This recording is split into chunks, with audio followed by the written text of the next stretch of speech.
Thank you, everyone. So, just before I start, people up the back, can you hear me? Yes. Do you do this with your arms if you can hear me? Yes. Isn't it great? You can get up in front of a stage and ask people to do something, and they just go and do it. It's amazing.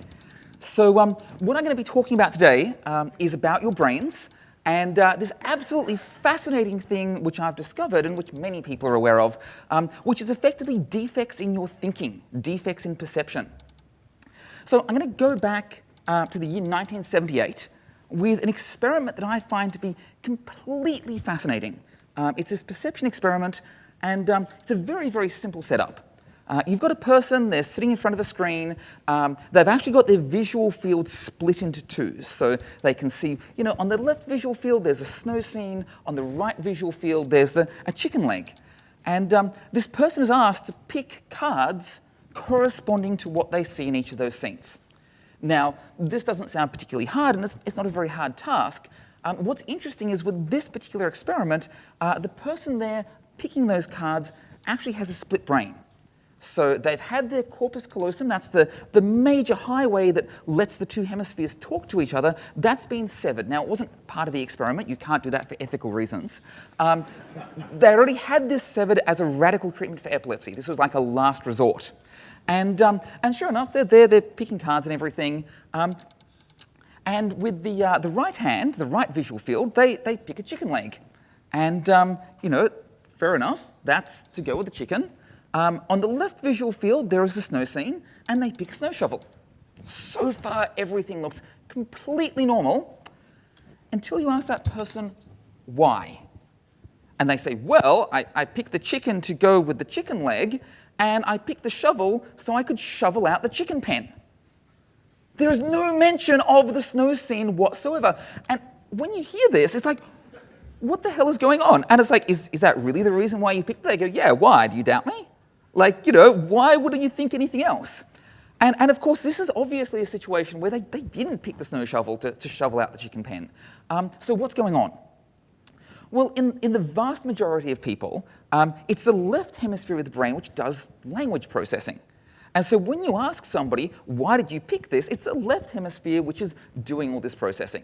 Now, it knows why you picked the chicken, but it doesn't know why you picked the snow shovel. But we hate this idea that we don't know why we did something, so it's like, I did this thing, so I'm just going to make it up.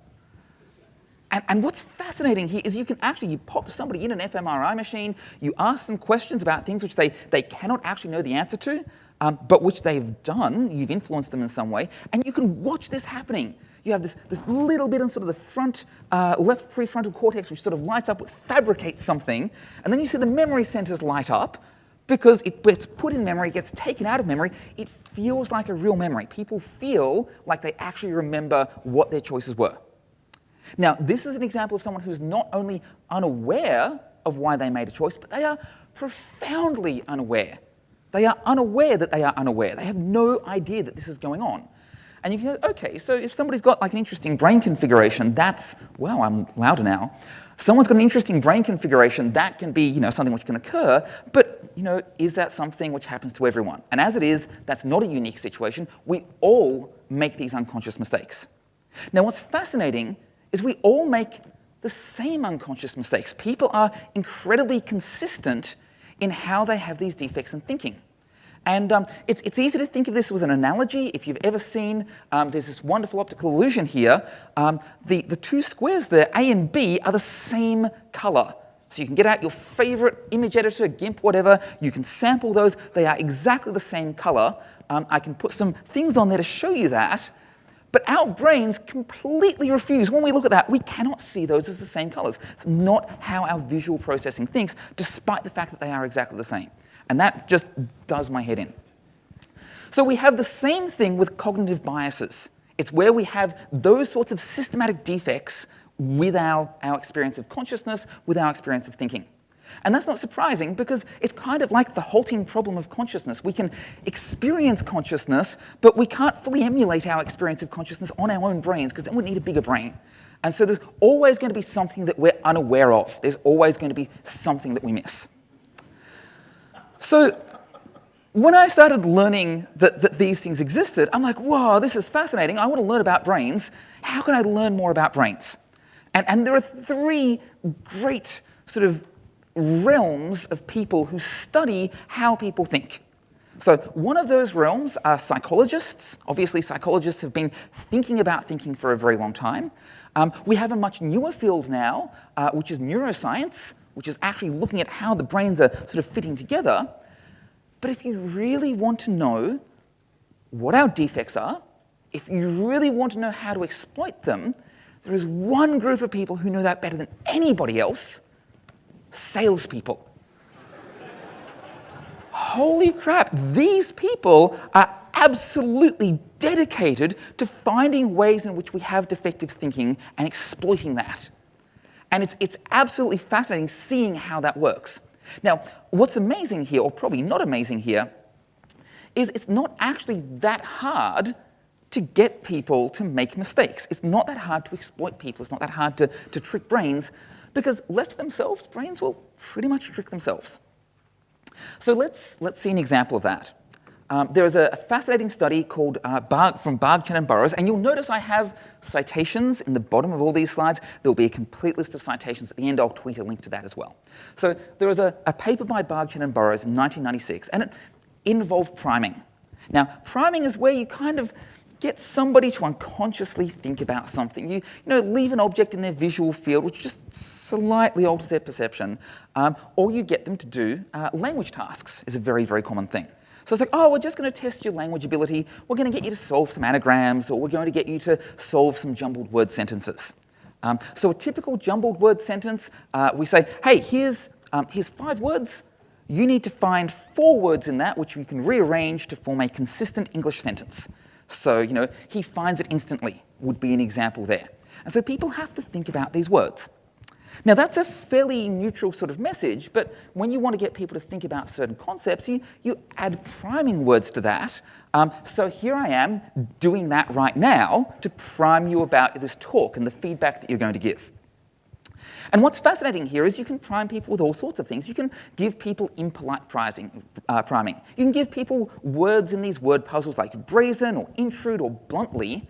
And then you see this very real effect of how likely they are to interrupt a conversation later on. And in fact, that was the point of the whole study, was to see if you could influence how much people would interrupt a conversation. There's a very clear and marked effect there. You could give people hostile priming, and they would judge other people negatively. But the most fascinating thing which was done in this study is that you could give people elderly priming. And if you gave people elderly priming, you gave them words like, old, or grey, or I kid you not, Florida was one of the words in the elderly priming condition. After the finishing of the priming exercises and everything else, they would take longer to walk to the elevator. And we know this because you'd have somebody who'd be sitting out there pretending that they were waiting to be the next person coming in for the study. They actually had a little stopwatch in their pocket and everything. The moment the door clicked open, that goes off. The moment they, press the button on the elevator or whatever, they click it off. They're timing these people quite covertly, and they take longer to walk to the elevator. Now, these studies are almost universally done on undergraduate psychology students. And so, you ask these students, do you think that the word puzzle influenced you in any way? And as an undergraduate psychology student, you should be answering yes here. You should know better. But they almost universally answer no. So everyone else has no hope here. And you say, okay, well, you walked more slowly to the elevator than this control group. Why do you think you walked slowly? Now, the answer which they don't give is I don't know. That would be the truthful answer. I don't know why I walked slowly, because I didn't think the word puzzle influenced me. But that's not the answer they give. The answer which they give almost consistently is something like, I was tired, or I was thinking about these particular things. And what's fascinating is it's the same mental process, which is lighting up at the front of the brain, chucking it in the memory, pulling it back out. And if you actually ask people, why did you have this behavior? And you ask external observers, Why did this person have the behavior? You end up with the same answers. The answers are indistinguishable from those that an external observer would give. So we make up reasons why we do things. We fabricate these reasons all the time. And this is an example of an automatic behavior. Now, one of the things which keeps on coming up from these studies is that we have this hardwired thing that thinking is for doing. If we're thinking about something, we sort of react as if we're about to do that, or we are doing that. If you think about elderly priming, you're going to walk more slowly. If you think about being interruptive, you're more likely to interrupt someone. Now, one of the great ways you can exploit this, of course, is when it comes to prices. So here I've got, there's a keyboard and there's a mouse, and they're both wireless. And I'm an IT professional. I have no idea what these are worth. I absolutely have no idea whatsoever. So if you're a first-year psychology student, you definitely have no idea. But these were part of a study, which involved some other things as well. There was like a box of chocolates and some wine and everything, where students would have an actual real auction, saying how much they would be willing to pay for these things. And so what you did is here's these items, write down on your piece of paper how much you're willing to pay. But first, before you write down your maximum bid, and this was done in America, write down the last 2 digits of your social security number, which are essentially random, and write them down as a price. So write down a $sign next to that, next to each of these prices which you're going to bid, but that's of course not your bid. That's just you putting this in. So rationally, these should have no influence whatsoever on your willingness to pay. I mean, these are completely random numbers. But the results are quite different. What happens is people's willingness to pay seems to vary quite significantly based upon those last 2 digits. And if you look at this, the people with high social security numbers are paying, 3 times more as much, willing to pay 3 times as much more for the keyboard and mouse combo. The other thing to note here, actually I'll get back to the other thing to note here, but it's a real effect. So what's going on here? How are people's social security numbers influencing people? It's this thing called anchoring. Pretty much what we've done is we've thrown this number at you, and it's like, how much will you pay for this? It's like, oh, well, I'm going to start with this number, and I'll adjust it upwards or downwards. And people do this all the time. You can influence people a lot of ways. It's like, would you like your holiday to be more or less than 7 days? Suddenly you've primed somebody with this number that holidays should be 7 days long. One of the reasons we do this is we actually, as humans, we suck at determining absolute value. We suck at being able to say, here is something, how much is this worth to me? What's the utility to me? But we are really, really good at comparison. And so with the example here, there was the cordless mouse only, and there was the cordless mouse with the keyboard combination. Everybody valued the keyboard and mouse as being more valuable. And that makes sense because you're getting 2 things rather than just 1 thing. Now, you see something like that. It's like, more information. Can we exploit it? Absolutely we can. And one of the most fascinating exploits with this has to do with bread makers. So when bread makers first came out, nobody knew how much a bread maker was worth. No one had ever seen a bread maker before. They didn't know how much a bread maker was worth. And they were originally put on the market at around about $275 for this bread maker, the very first bread maker. Nobody purchased it. Absolutely, well, not absolutely no sales, but the rate of sales was incredibly low. And the bread maker company's like, we think we've got a really good idea here. We think that we're pitching it at the right price point, but nobody wants to buy it. What can we do? What's our solution there?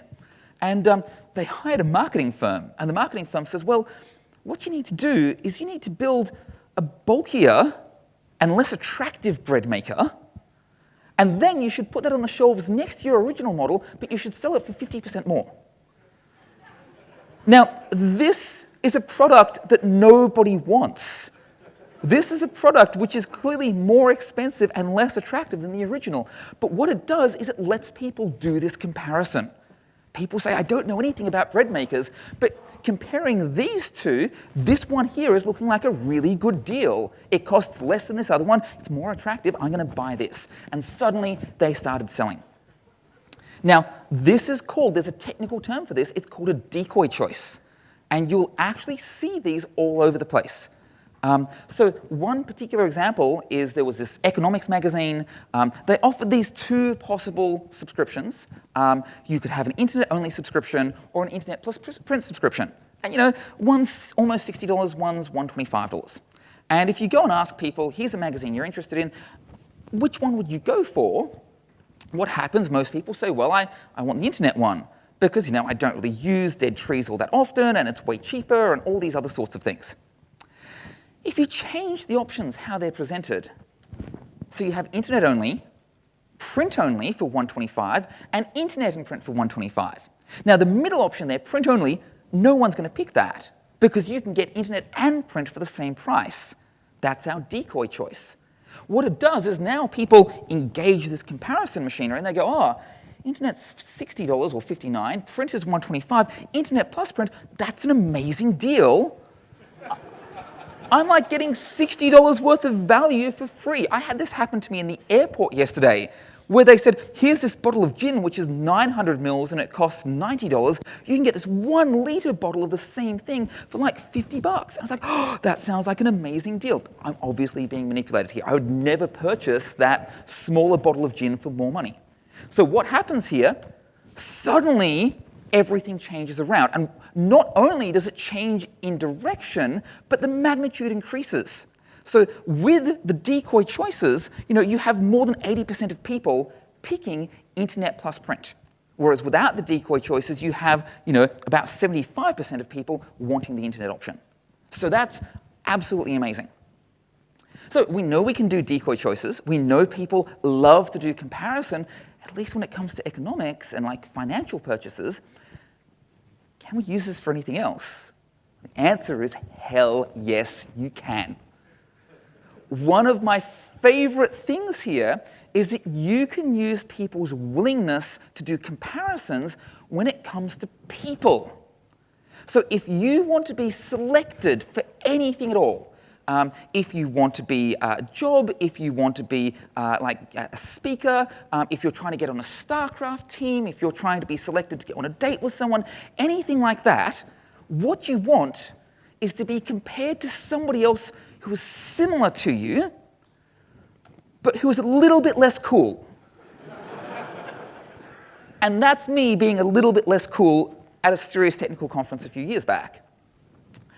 And one of the things which we discover here, sorry, just give me 1 second.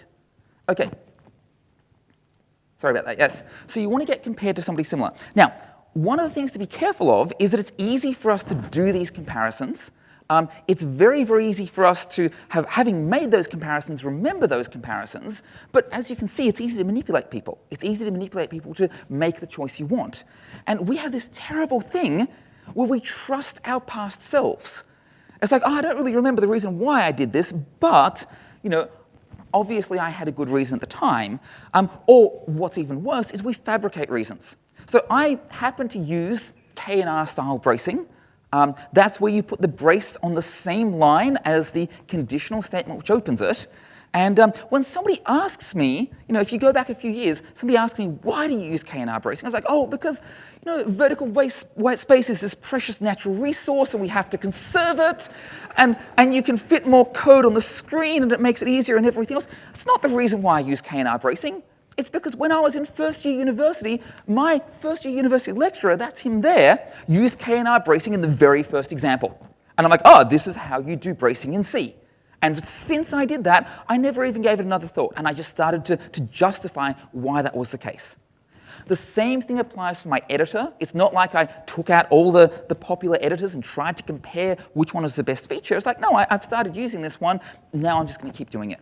Same thing for my programming environment, and absolutely the same thing for like where I go and get coffee. It might be that it started raining, and I wanted to get out of the rain. That's where I got my coffee that day. Suddenly that continues on. And this is called cached behavior. Once you do something once or twice, you keep on doing that same thing, and it becomes very, very automatic.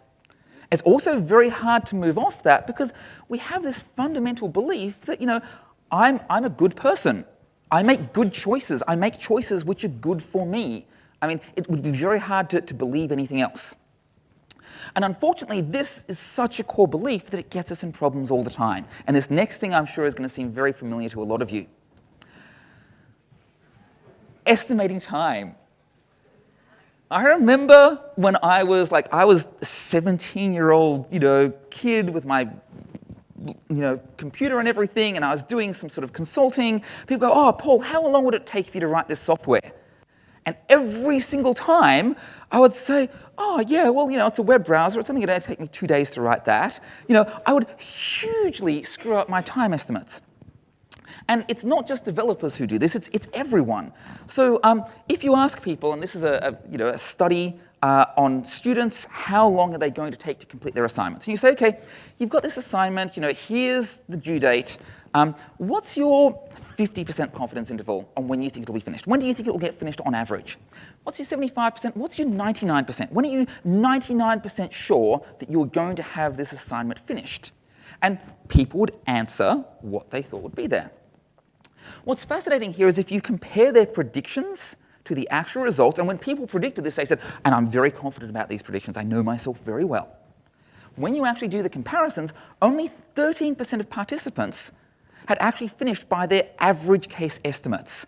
So only 13% of people, actually kind of knew themselves that well.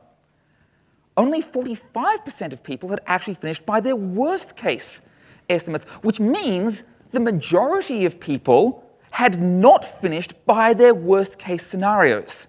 And this brings us to this lovely phrase that reality consistently delivers worse than your worst case predictions. And we see it all the time. People go, it'll take this long. Ian was talking about, somebody saying, oh, can you get this done by tomorrow and everything? Sometimes people think that they can, but often that's really hard. So this is called the planning fallacy. And what's amazing is it's very unique to our own projects. Anything which I'm working on, which I have some sense of ownership or control over, I estimate that's going to take less time, it's going to cost less money, and it's going to provide greater benefits than everyone else's projects. And this gets what people get wrong all the time. What's amazing is if someone is uninvolved with a project, but still familiar with the people involved, they're much, much better at predicting how long things are going to take. So getting my teammates who are not working on the same piece of code as I am to make predictions, they have more accurate ideas as to how long I'm going to take to do something. And this all comes down to the ego. This all comes down to us wanting to have this idea of self-worth. And in fact, you can tell that that's the case because if you ask people for anonymous information as to how long it will take for them to complete tasks, they're usually really accurate about it. And you might say, well, how do you collect that information? What you do is you bring them into an office and you say, okay, fill in this information about how long it's going to take for you to complete this project. You tell them it's completely anonymous. Write that down on this piece of paper here. Don't put any identifying details on it. And then put this in this box with all of the other responses. And people go, okay, cool, it's completely anonymous. I can answer this. They put it in the box. They leave the room. The box is actually full of blank pieces of paper. And so what you do is you then open up the box, you take their single piece of paper out, which is written on, you put their name on it. So you then know exactly which response came from which person. And what's amazing is people are not just deluded about time, they're also deluded about skill. And some of you might have encountered this as well. There's this amazing thing called the Dunning-Kruger effect. And fundamentally, people who are unskilled tend to be ignorant about how unskilled they are. And so to give you an example, students in the bottom of 25%, and these are things like maths and spelling abilities, things which have definite right and wrong answers, would consistently rate themselves as performing above the 60 percentile. So they're saying, oh, I'm an above average student, even though they're not. This is not in any way unique to students, though. There was one study which found that 94% of college professors rated themselves as being above average compared to their peers. Now, of course, that's an impossibility, but you can see that nobody wants to rate themselves as being below average. I mean, who would want to say, oh, no, I'm a below average, college professor? You don't do that.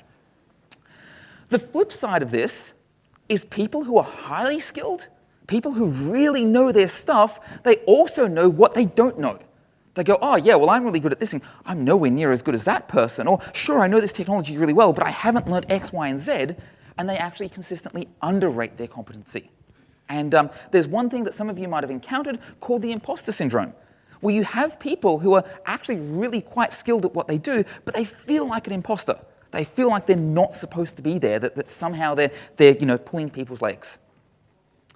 But if we're looking at cognition, we're looking at how people think, there's one thing which I find absolutely fascinating, probably more fascinating than anything else, and if somebody can grab me a water bottle, that would be amazing, preferably from that table there. Thank you so much. What I find most fascinating is memory, how people remember things. You are a saint, thank you. Whenever I read memory studies, the first thing which I think is, oh my goodness, this is awesome. And one thing which I really was surprised by, and which kind of makes a lot of sense once you realize it, is we actually have two types of memory. Now, I'm not thinking about, long-term memory and short-term memory. We have this ability to remember the past, which is called remembering. That's what we always do. But we also have this ability to remember the future. And we call that imagination. And these actually work in surprisingly similar ways in terms of how we visualize things. And I'll give you an example. So let's pretend that I ask you to think about the Happy Birthday song. And I ask you, in which note in that song is it the highest note? Which syllable, which word is the highest note in that song? You all know the Happy Birthday song. A lot of you now are going to be going through the Happy Birthday song in your head, try and figure out how that works. If I ask you to think about penguins, because penguins are awesome, and I ask you, penguins have their fins, and they have their flippers, their feet and everything, and I ask you, with emperor penguins, are their fins or their feet longer? What you do is you have this mental image of this penguin in your mind, and you start doing these comparisons. Now, what's going on there is you are actually reusing existing brain architecture. You're reusing your visual centers or your audio centers. You do this both when you imagine things, but also when you remember things as well. I want you to remember how this person looked. You're going to engage those visual centers. Now, the interesting thing about this is if somebody is visually occupied, they cannot do the penguin problem. And if somebody happens to be audibly occupied, they can't do the Happy Birthday problem. And the reason for this is that our brains have this thing called reality first. If we are paying attention to some important task, be it a visual task or an audio task or something else, that takes precedence. We can't go and use those centers to something else. Reality first is probably a really good survival trait. What's interesting, however, is we also have this emotional architecture that's in our brain, this limbic system. And one of the questions which came up is, do we have the same thing with the limbic system, with emotional architecture? If we're feeling something due to a reality-first response, does it impede our ability to imagine future or remember past emotional states? Now, when I start reading studies about this, my first reaction is, how the hell do they get this past the ethics committees? Because the people who study memory and emotion, they seem to be very differently moraled from everyone else. And I'll give you an example with one of the studies I found. So this particular study, you would bring people in, you'd give them this psychometric questionnaire, you'd ask them about all sorts of things, their personalities, so on and so forth. And then with one of the groups, you would tell them, so look, you've got these personality indicators and everything. You're at an age right now, a part of your life where finding friends is easy, and so you might have a lot of friends now, but in the future, you're going to find gaining more friends really difficult. You're going to lose the friends that you currently have. You're not going to be able to keep down a job. If you have a relationship, it'll probably fail early, and you're going to die cold, sad, broken, alone. And being told this by the dean of psychology from a whole Ivy League university, that tends to put you into this state of emotional shutdown. And that's exactly what they're aiming for, to put people into this state of emotional withdrawal. Now, one fascinating thing which we've discovered is that the emotional pain pathways and physical pain pathways seem to be shared. It looked like during evolution, we always had these physical pain pathways. Oh, we need this way to do emotional pain. Hey, we've got pathways that already do that. We can hook onto those. So how can you tell if somebody is emotionally shut down? You poke them with a sharp object and see if they're feeling pain. So not only have you traumatized them mentally, you're now stabbing them with a sharp object. Now that's not very scientific. So to my horror, I discovered there is a device called a pressure algometer. And a pressure algometer exists to deliver precise and repeatable amounts of pain. And you can only imagine the sort of people who come up with this sort of thing. So, thank you. So unsurprisingly, once you do this and you ask people to predict their future emotional states, you find that they can't. People who are emotionally shut down are unable to predict, or they have a very blunted response to predict how they're going to feel about something. How are you going to feel if you win this game of StarCraft? How are you going to feel if you get accepted into this, this particular prestigious course or something? But what's fascinating is they don't always realize that. If we're occupied with a visual task, we know that we can't use that visual center. I ask you about penguins, you go, no, I'm busy counting the number of basketball passes in this YouTube video, or something like that. But with emotional engagement, we're not always aware of that. And we see this all the time. If you're full, it's very hard to imagine what it's like to be hungry. You can imagine that from like a cognitive standpoint, but not from a gut emotional standpoint. Or the reverse, if you ever go to the supermarket when you're hungry, you come back with heaps more food and different types of food. People who are depressed have a really hard time imagining or remembering what it's like to be happy. I mean, they know that that exists, but it can be very, very hard to visualize that. People who are Star Wars fans can find it very hard to imagine that they would ever regret getting that Christmas Yoda tattoo. Even though that might be something that you regret in the future. And this comes down to the fact that we often are unaware of our own emotions. And I'm going to give an example, one last example of how that's the case, and it has to do with bridges. So there's one, quite a famous study actually, which involved two bridges in Canada. One is this bridge, that's the actual picture of the bridge. It's this bridge, it's above this huge chasm and everything. It swings back and forth. I mean, it's a safe bridge to cross, but it kind of feels a bit scary. And the other bridge is this absolutely solid bridge and everything. It's not scary at all. It's across this tiny little stream. And there was a researcher who would survey people as they're crossing these bridges. And they'd say, hey, I'm from the University of such and such, I'm doing a psychology experiment, and I would like to ask you a few questions. And you ask them to fill in this study, they need to answer some questions, write a short answer, etc.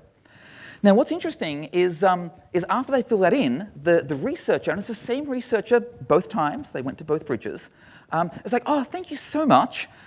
Look, here is my, and they'd write down on a scrap of paper, here is my name and here is my phone number. And look, if you have any questions, if you want a copy of the results, if you need to discuss anything, you can give me a call. Here you go. Now, the actual study, and they gave a different name based upon which bridge they were on, so when people would call up and ask, they would know which bridge they were coming from. Now, the actual purpose of the study was to see how many people called the researcher afterwards, and more specifically, how many people asked the researcher on something which could be construed as a date. And what was discovered, quite significantly, scary bridge, more dates. And you might go, what the hell? It's the same researcher both times. It's like the same day and the same weather conditions. What's going on there? How does a scary bridge make somebody more attractive? And there's this fascinating thing called the two-factor theory of emotion. So imagine that you're on a roller coaster, was maybe on a date, maybe with somebody who you kind of like. And if you're on a roller coaster, you have these physiological responses. You have an elevated heart rate, your pupils dilate, you'll perspire lightly. These are all physiological responses. Now, we know that at most amusement parks, that roller coasters are safe. And so it's like, oh, well, I can't be feeling this way because of the roller coaster, because I know that's perfectly safe. We look for cues in our environment, why that might be the case. Maybe it's because I'm attracted to the person next to me. And you actually see this all the time in movies. and in comic books and in all these other things of popular culture, somebody gets rescued, and the next thing you know, they're kissing.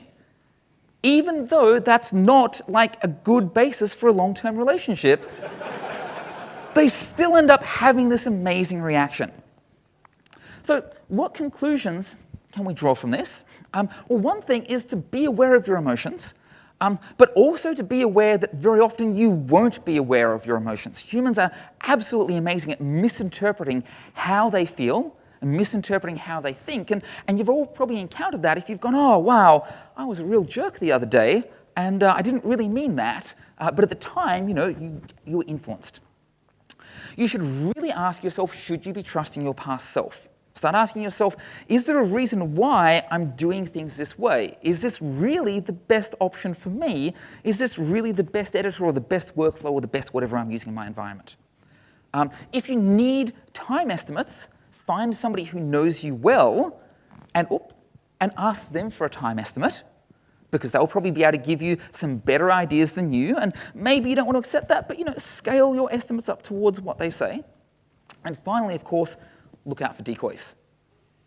Ladies and gentlemen, thank you very much.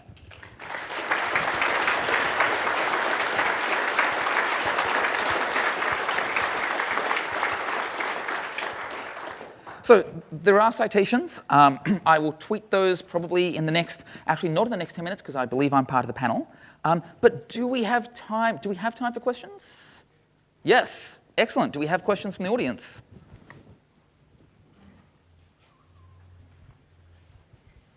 Yes.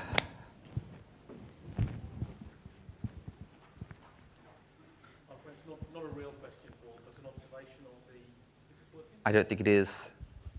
Okay, not a real question, more an observation on your section. Hang on. Start again. There's another example in Daniel Kahneman's book, Thinking Fast and Slow. Which I really want to read.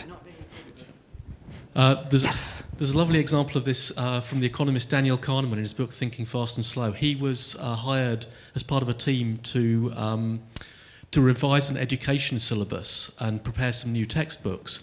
And his team sat down and they went through it and thought, right, we can do this in about 2 years. And then somebody said, well, shouldn't we look at how other textbook revision years, how comparable projects have gone? How long have they taken? Oh, well, they've taken 7 or 8 years and half of them have failed. Yeah, but we'll only take 2 years. Yeah, we're special. It took them 7 years and they failed. There's a lesson. Yeah. Any other questions?